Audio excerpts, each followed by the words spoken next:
Oke, tentang laporan di Polres, tentu saya sebagai warga negara Indonesia akan kooperatif. Tapi dikoreksi ya, saya baru dapat 1 kali panggilan, ya. Saya baru dapat 1 kali panggilan dan saya rasa tidak perlu juga dibesar-besarkan. Semua warga negara Indonesia berhak melapor dan saya pun sebetulnya berhak melaporkan orang yang melaporkan saya.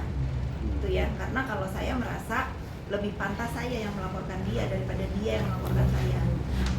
Kalian semua tahu bagaimana dia ngebully saya, bertahun-tahun dia ngebully saya. Saya belum menggunakan hak saya untuk melapor. Tetapi kalau terdakwa memang pengen memperpanjang masalahnya dengan saya, ya ayo, saya mah akan hadapi. Buat saya, untuk membela harga diri saya, keluarga saya siap apapun. Saya siap apapun. Saya akan datang, betul, saya akan datang. Saya juga pengen tahu apa sih yang dilaporkan. Karena seharusnya yang melaporkan itu, yang pantas melaporkan dia itu saya. Ini kan laporan kan atas pencemaran nama baik gitu kan? Iya, makanya nama baik siapa yang dicemarkan?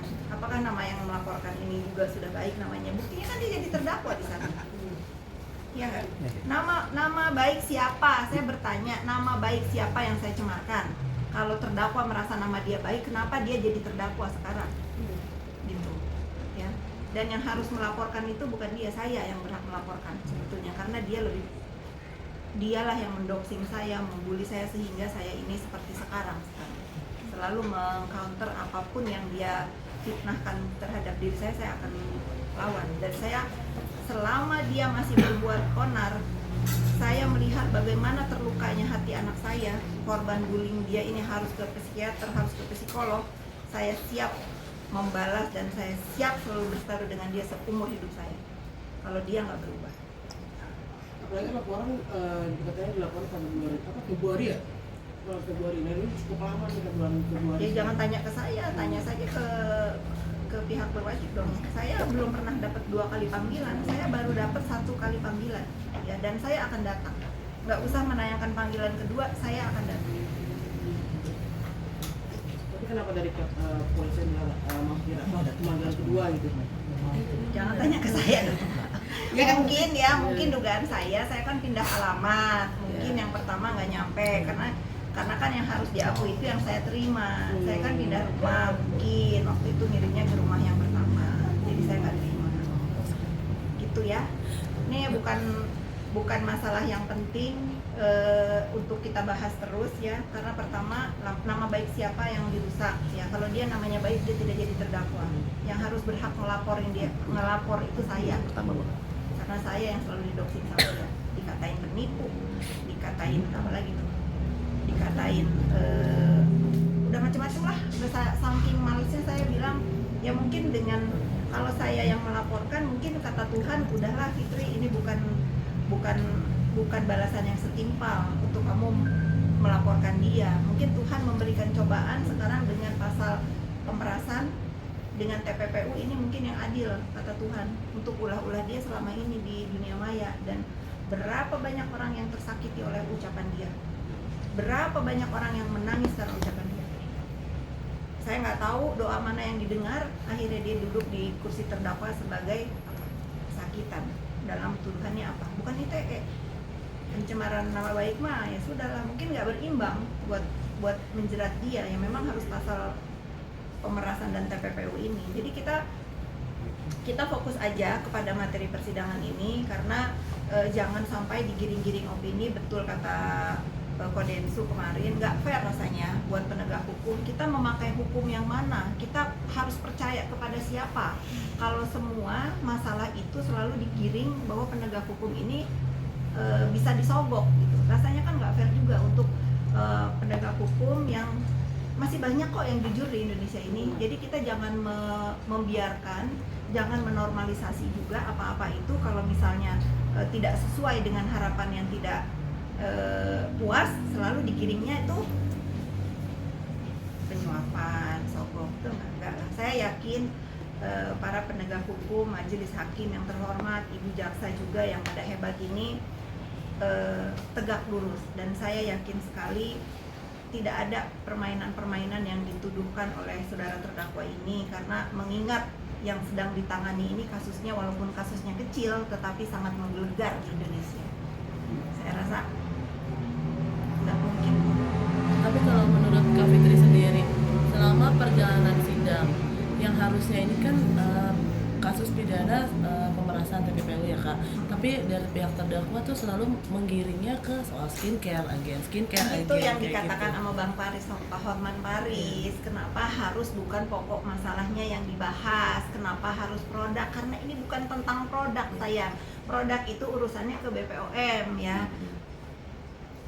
Sudahlah, saya juga saya bukan pakar hukum ya, tetapi melihat perjalanan persidangan ini lari dari harusnya membelanya kan kepada tuduhan, harus disangkal, pembuktiannya apa, dakwaannya apa gitu. Kok terdakwa juga marah-marah gitu ya. Ini kalau saya lihat ulah terdakwa di ruang persidangan nggak heran ya, saya pernah melewatinya juga waktu nemenin dia. Kalian ada semua kan waktu itu? Ya, sudah kan yang lempar dokumen di hakim, yang marah-marah, yang pura-pura pingsan. Belum yang pura-pura pingsan, kemarin baru jongkok doang kan. Nanti ada edisi, hampir. Ya, ada yang bilang, ya ada yang nge-DM saya, terdakwa mau pura-pura pingsan tapi ingat sama tasnya di kursi diambil sama dipindahin, jadi dia sadar. Berarti dia nggak. Jadi orang kurang totalitas kemarin. Dia bisa lagi yuk. Minggu depan ya. Mungkin minggu depan ya mungkin. Tapi Kak Fitri miris nggak sih melihat kemarin di persidangan juga sempat ada anak yang terdakwa sampai dibawa-bawa ke ya udah saya tebak dulu juga kan seperti itu. Iya. Alasannya kalau ini kan yang digoreng ini ibu single parent, yang mau juga yang memilih single parent kan dia, iya nggak? Bapaknya kan semua ada, anaknya kan semua ada bapaknya.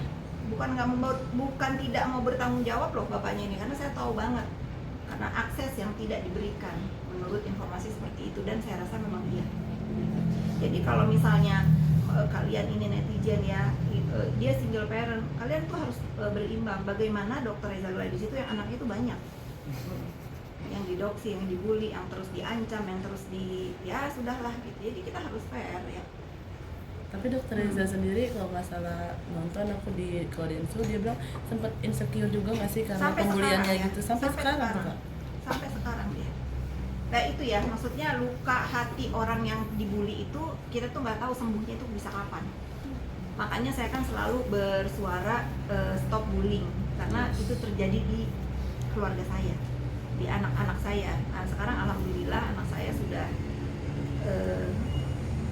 sedikit terobati lah ya, sudah bisa menghandle dirinya untuk move on dari bullying di dunia.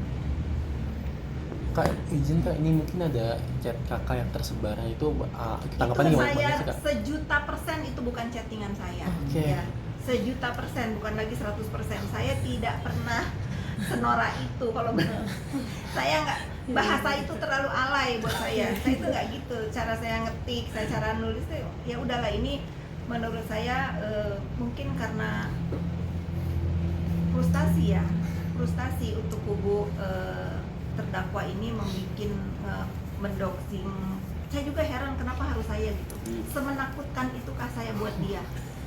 Semengerikan itukah saya buat dia sehingga apa-apa itu digiringnya saya, dibilang dalang, dibilang apalagi nih. Ya sudah, semenakutkan itukah saya buat Anda sehingga Anda itu rajin banget membuat doxingan yang saya itu masih segar.